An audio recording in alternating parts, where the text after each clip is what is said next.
Are you an investor looking to buy a property in a college town? Awesome, because this video is for you. And I own a couple, actually, I have two properties that generate over $20,000 a month. They're both by a college town. So by the end of this video, I want to share what we know about investing in college towns, what to look for, what to avoid, and the top 3 things that you should consider before investing in a college town. And it starts right now. So for the purposes of real estate investing specifically, what's a college town? It's an area in the country or in a particular location that's dominated by a university student population. So many people consider college towns ideal places to live. They're usually quaint, they have really vibrant culture, they have thriving economies a lot of time because they get a lot of government subsidies and that sort of thing. But there are a lot of good reasons in all to invest in college towns and for investors specifically to consider them as a part of the portfolio. So think about this. There's 7,000 colleges and universities across the US. There's likely one within an hour or two of where you reside. So it represents a substantial opportunity if you're looking to either start investing or if you want to sort of round out your portfolio. College towns can be a great place to look. It's also a lot of fun because out-of-town students need a nice place to live. These people are out on their own. They're young adults for the first time away from their parents. And so being able to provide them a decent home while they're at school is honestly a really cool community service. And as real estate investors, we're helping to meet the demand of a local economy while meeting our own goals along the way. Can we say win-win? One of the cool things about a college town is also the continuous demand for housing. This is one of the reasons I like it so much. As long as the university, the institution itself is alive and well, there will never be a lack of people looking for student housing in that college town or even an apartment house. There's all kind of ways to approach it. But every year there's a fresh batch of new students and new college employees coming to town. And so something that we've learned while doing student housing is that there reaches a point in almost every student's college career that they want to get off campus. They want to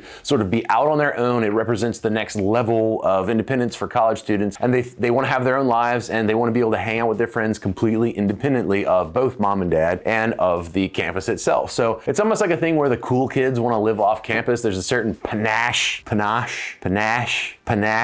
There's a certain aura, cool aura to it. So, and the need for quality housing and affordable housing will help these students realize this dream of moving towards full independence. So it's really cool to be able to provide that for them. And frankly, 18 to 23 is just a really fun time in life. So it's cool to sort of interact with these guys as long as they're paying their rent. Another reason for investing in college towns is they are reliable and thriving economies, generally speaking, and it can provide some insulation. For example, we're in a bit of a recession right now. It can provide some insulation from those greater economic, sort of national economic fluctuations. So like we mentioned before, every year there's a new set of students, potential renters, and even college employees that come into town. Generally speaking, we have really, really low vacancy because of this regular influx of new renters into the renter pool. And another tip, actually, here's a freebie for you, even though the whole video is free. Oftentimes there's enough travel demand from either families coming to visit or vacationers such that your property could be rented out as a vacation rental as well,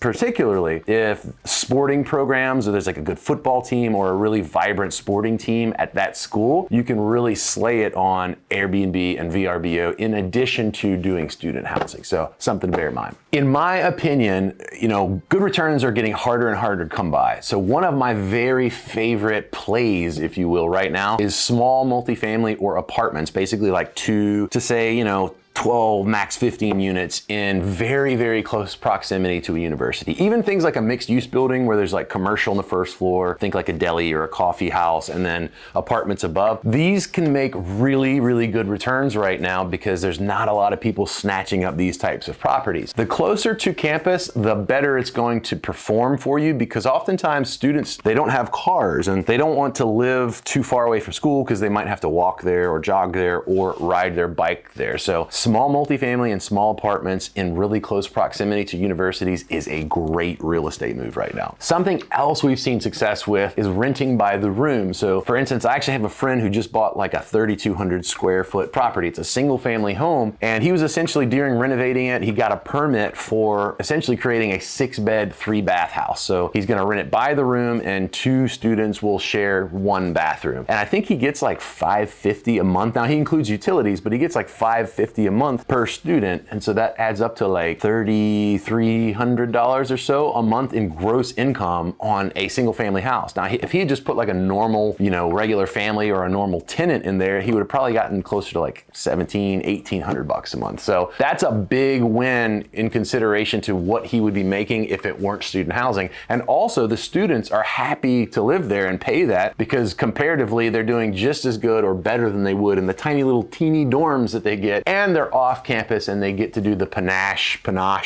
thing as well and feel like they're living independently on their terms. So it's a win-win. All right, so there's some of the pros, or, put in certain terms, some of the wins or the ideas associated with successfully investing in a college towns. But what about the cons, or what about just simply other considerations that might need to be made? Well, first, let me give you this one. Location is super important and it needs to be somewhere safe. Oftentimes, students are perceived as having money and having valuable belongings, even though most college students, DMAC, you would probably tell us, most college students are broke as hell and don't have 2 red cents to rub together. But however, there's just a stigma that students carry money and they have nice stuff, and in that way they can actually become a target. So it's super important to invest in a property that's in a safe area and make sure things like exterior lighting is working properly. We put all of our stuff on motion sensors so that anytime somebody pulls up, they're walking to the house, the lights shine and everybody can see what's going on. And make sure there's ample parking close to the house. That would also be nice, even though they're riding their bikes a lot. You want enough space so that people can see around the house and know what's going on. So another thing to consider, just assume that noise is going to be a problem and something to contend with. College students are notorious for staying up late, sometimes partying, sometimes studying, a lot of times partying more than studying. So it's important to invest in a property in a neighborhood which noise isn't going to be a significant issue, or at the very least that the neighbors aren't stacked on top of you. So that's just something to consider. Third is you want to make sure the property is zoned for rental use, and specifically, like what we just talked about with my friend, find out if there are any restrictions on how many people can live in a single family home. Sometimes municipalities, particularly small towns, they want to prevent houses from becoming like an off-campus frat house or party house. Those particularly small towns are sort of like very assertive about this. So if you're investing in a property, say like my buddy, and you're doing the single family sort of rent by the room thing, definitely double check zoning before you close, because you don't want that curveball come at you after you own the house. You might get yourself into a little bit of hot water and figure out how to navigate a complicated situation. Here's a couple free tips. Everything's free on YouTube.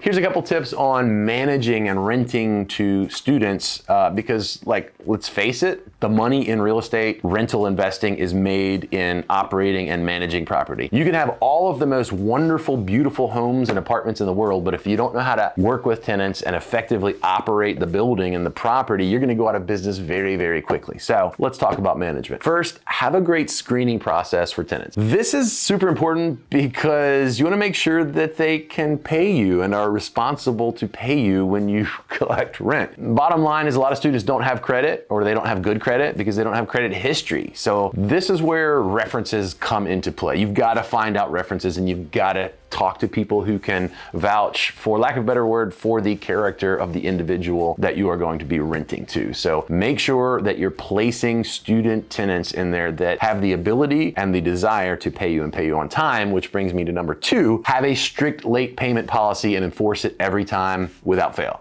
Trust me on this. I learned from experience. We have a saying in our in-house management property team: we are firm, but we're fair. Or maybe it's we're fair, but we're firm. I think it's that we're fair, but firm. But essentially it means this: we do our part. We keep the property up, we keep things working, and we respond quickly and effectively to any legitimate concerns of our residents. Now in return, we expect that they pay their rent and pay it on time. And here's how we do it. Rent's due on the 1st. We give a grace period to the 5th. If by the 6th comes around and they haven't paid, they owe a late fee. It's normally 10%, I believe. And if they don't pay the late fee when they do pay their rent, we obtain an unlawful detainer and begin eviction proceedings without fail. This is a no negotiation policy. If you let them get away with it once, they will definitely do it again. And trust me, you're gonna have some great stories, and some of them might actually even be true. Rachel and I call the 6th of each month Story Day, because that's when all the stories come out and everyone's paycheck got eaten by their cat, and so they need another 2 weeks to pay their rent. And granted, these are young folks, they're on their own for the first time. We are very empathetic. They're figuring out how to be adults and how to cover their own bills. So we're not insensitive, but you can't let their problems become your problems, because believe me, the mortgage company is not gonna let your problems be their problems. So firm, fair, but firm.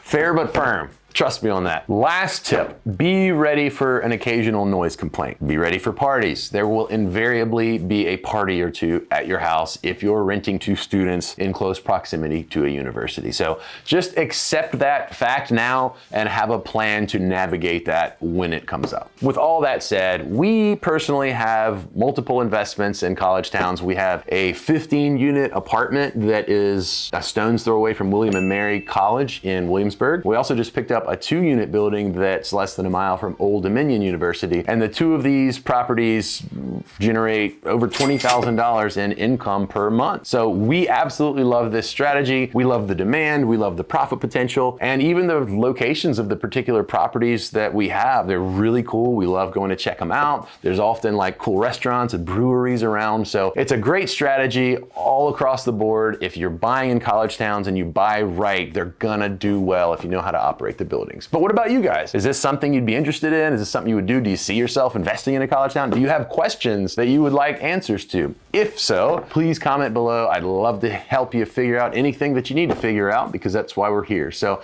and if you liked this video and you watched this far, obviously you must have liked it. So please give me a like and a subscribe. It would mean a lot, and it would tell the YouTube gods and algorithms that this video reached the right person, which was you. Until next time, I'm Jonathan, investing in college towns Beasley, signing off.